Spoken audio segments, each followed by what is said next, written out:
God is going to deal with the restless soul.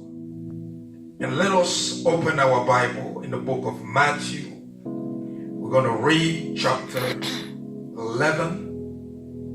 Matthew chapter 11, verse 28 to verse 30.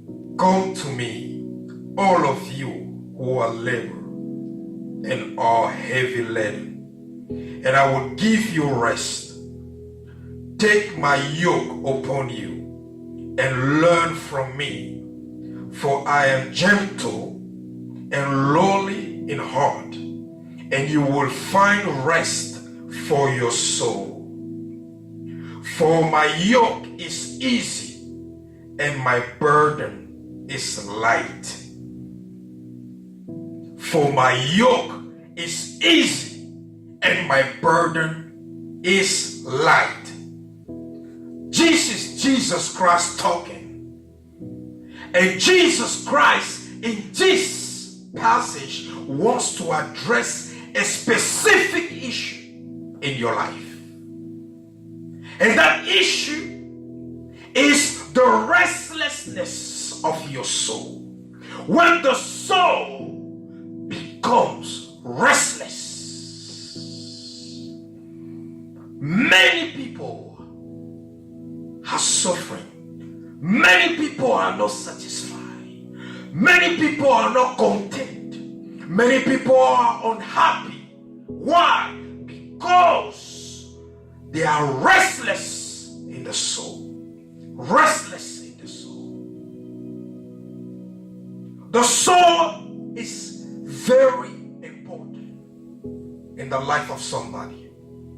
Because the degree of appreciation and of rejoicement of life is determined by the activities that take place in the soul. So the quality of the life of somebody is determined by whatever his soul manufactures. So ask yourself, what does my soul manufacture? Because whatever your soul manufacture is going to determine the quality of your life. It's going to determine the condition of your life. The worst thing that can happen to somebody is when his or her soul becomes restless. Because when your soul becomes restless, there's no way you will be able to enjoy life again. Because a restless soul will only manufacture dissatisfaction, unhappiness, anger, annoyance, disquiet, discontentment, displeasure, uneasiness, disappointment, disapproval. All those are the fruit and the products of a restless soul. And when your soul is restless, it's going to be hard for you to find sleep.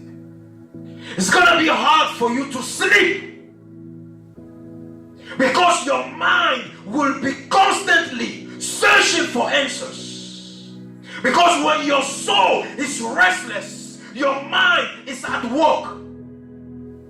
And your mind is at work because your mind is looking for solutions, looking for answers, looking for remedies to address the products of the restless soul we just listed. And the fact that your mind is constantly working without resting, you will eventually drain all your energy. And this is how people become unbalanced psychologically and physically. Why? Because they have a restless soul. Because their soul is restless. A restless soul is a dysfunctional soul. God has not made us to have a restless soul. And Jesus Christ, in this passage of Matthew chapter 11, he came to address the restlessness of the soul of the children of God. And this is what Jesus said, take upon you my yoke, and you shall find rest for your soul. When your soul becomes restless, it's going to be impossible for you to maintain a relationship. A lot of people have broken relationships. Why? Because they have a restless soul. Because when your soul is restless, it doesn't matter what people do for you. It doesn't matter what you do for people. There will always be in your heart dissatisfaction, unhappiness, discontent, displeasure, disappointment. Why? Because your soul is restless. When your soul has anguish in it, he has become restless. When God was coming to chastise, to deal with the rebellious of his house, he would give them anguish of the soul. Why? He will make the soul restless. Because when the soul will be restless, they will have no peace. They will have no contentment, no satisfaction, no happiness, no easiness, no joy until they get back to him. And what are the causes of the restlessness of your soul? The first cause of the restlessness of your soul are circumstances and events in your life. Because of circumstances and events in your life, you may become restless in your soul.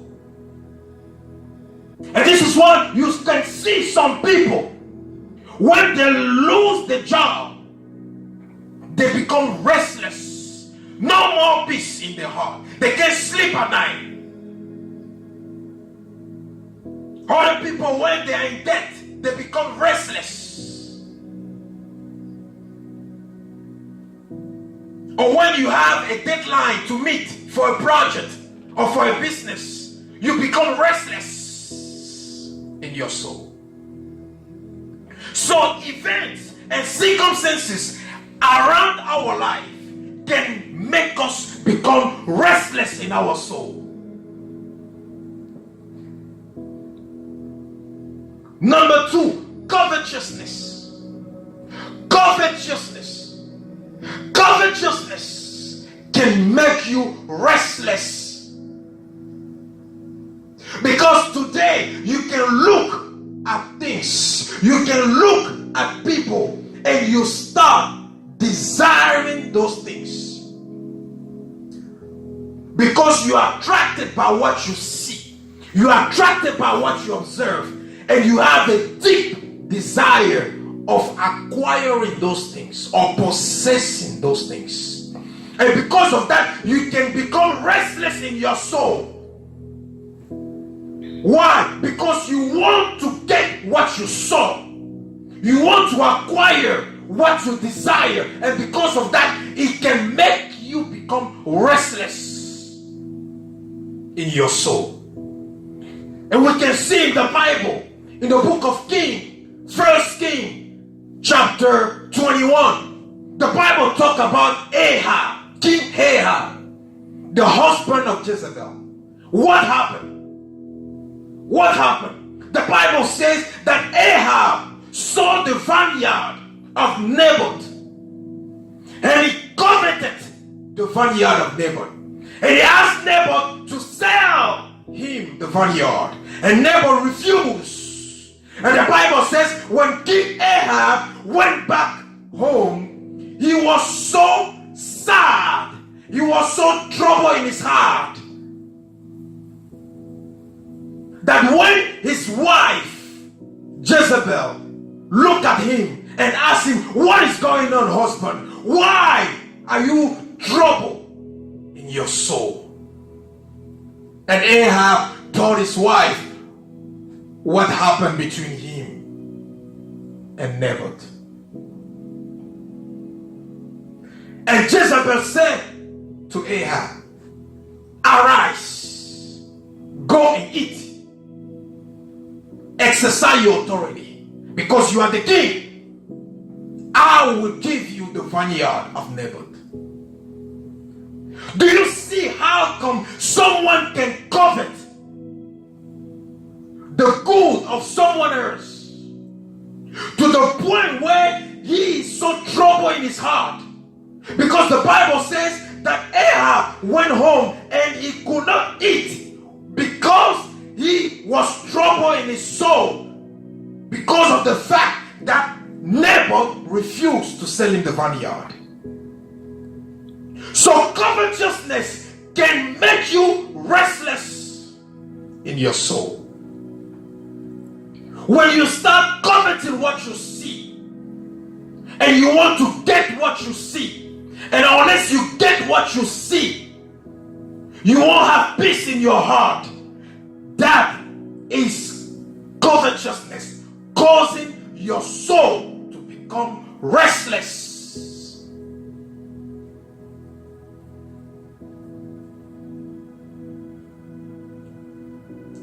The third cause of the restlessness of the soul is negative comparison. Negative comparison. It's not bad to compare things, to compare people. But you have to be careful when you compare things and people. Because if you do a negative comparison, you will undergo consequences. We see in the Bible what happened when David and King Saul came back from the battlefield. The Bible says the woman, they started shouting, "King Saul has killed 1,000 and David has killed 10,000. And the Bible says right there, when King Saul heard that shout, he became bitter in his heart about David. Right there, when King Saul heard that comparison, he became bitter about David to the point that he made up his mind to take the life of David. And he spent years, months pursuing David to take his life. Why? Because of one negative comparison woman made by saying David killed 10,000. Saul killed 1,000. Negative comparison. This is why we have to be careful. Because a negative comparison can stir up in your heart bitterness, hatred, jealousy. So we got to be careful anytime we make any comparison. Every one of us is unique. And because we are all unique, we must not be the copy of anybody else. You must not be the copy of anybody else. Even if you are anointed or impacted by someone, you are not called. No one is called to be the copy of somebody else. No. because every human being is unique. And because every human being is unique, then we must not compare ourselves to other people. Because it doesn't make sense when you compare yourself to someone who has a grace you do not have. It doesn't make sense when you compare yourself to someone who has an expertise you don't have. It doesn't make sense when you compare yourself to someone who has a training or skill set that you don't have. How would you be able to achieve what those people are achieving if you don't have the same grace, the same expertise, the same skill set, the same training, the same background? How? So let us be mindful anytime we make any comparison, because the devil is using it as a snare to trap us into those negative comparisons, either to make you become the copy of somebody else, or to make you stir up in you bitterness, jealousy, and hatred. The focus of the restlessness of your soul is addiction. When you become addicted, your soul automatically becomes restless about the addiction. And this is why someone who is addicted to sex, unless he has sex, he will not sleep at night. Someone who's addicted to smoking, unless he smokes, he cannot be peaceful in his heart. Whatever you are addicted to will make your soul restless about it.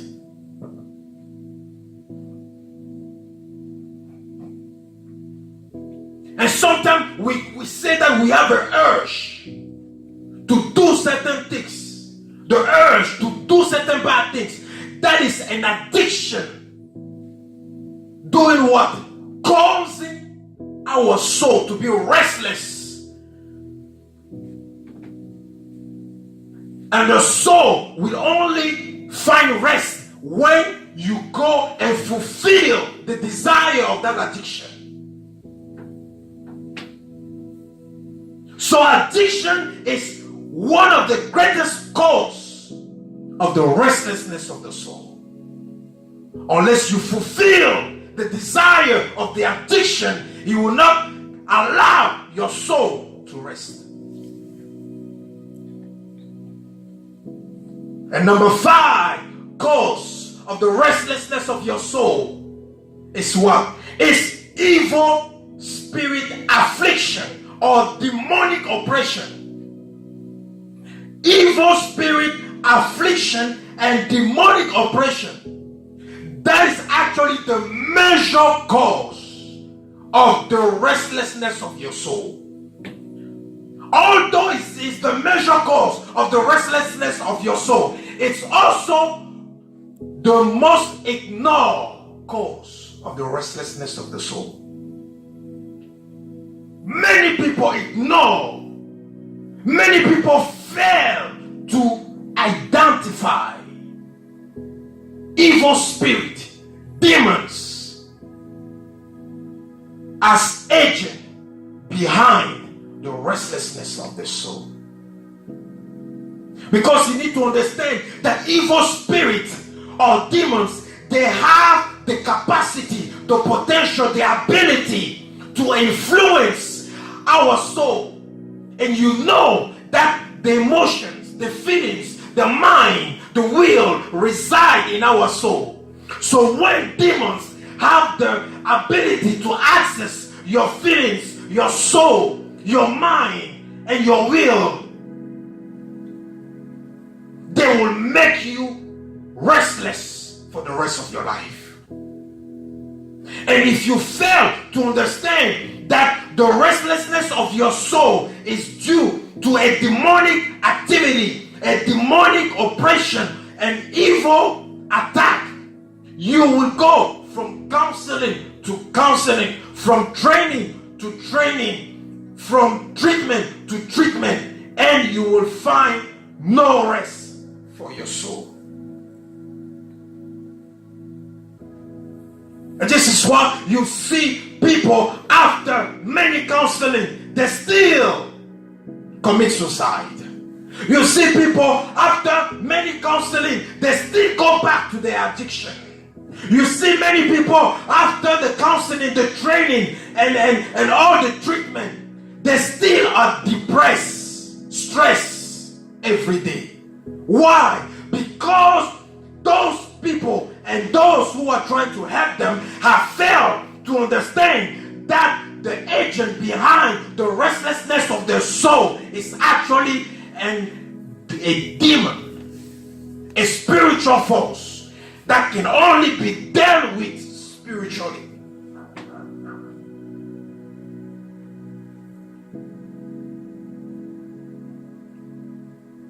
And you need to know that those evil spirits, those demons, they have the capacity to come and influence your soul without you knowing. This is why you can go to bed happy, and when you wake up in the morning, you are unhappy.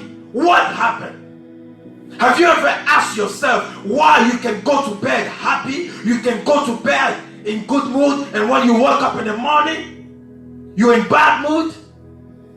Look at most of the people who wake up in the morning. Most of them are angry. Most of them are in a bad mood. Why? Because when they were sleeping, evil spirit, demons, evil powers, evil forces came and released attack, oppression, affliction over the soul. And when those people wake up in the morning, they can feel that something is wrong with the mood, but they don't know what happened. They don't even remember what they dreamed about. Why? Because an evil spirit has the capacity to come and afflict you spiritually without you knowing anything. So the greatest, the measure, cause of the restlessness of your soul is evil attack or demonic oppression or spiritual affliction by evil spirit.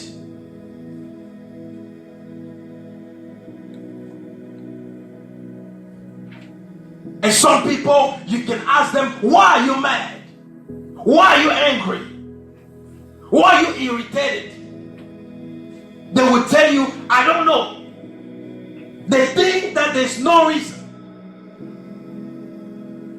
Although there is a reason. But they just are not aware that something is happening in the spiritual realm against their soul. And that the will, the emotion, the feelings, and the mind actually reside inside the soul. So how to deal with restlessness? How to deal with the restlessness of your soul?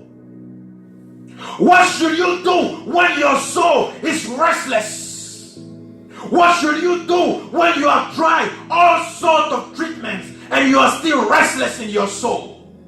What should you do when you try all your best but there's still dissatisfaction in your life? There's still discontent in your life. There's still unhappiness in your life. There's still disquiet in your life. There's still disappointment. There's still disapproval. What should you do? The answer is straight in Matthew chapter 11.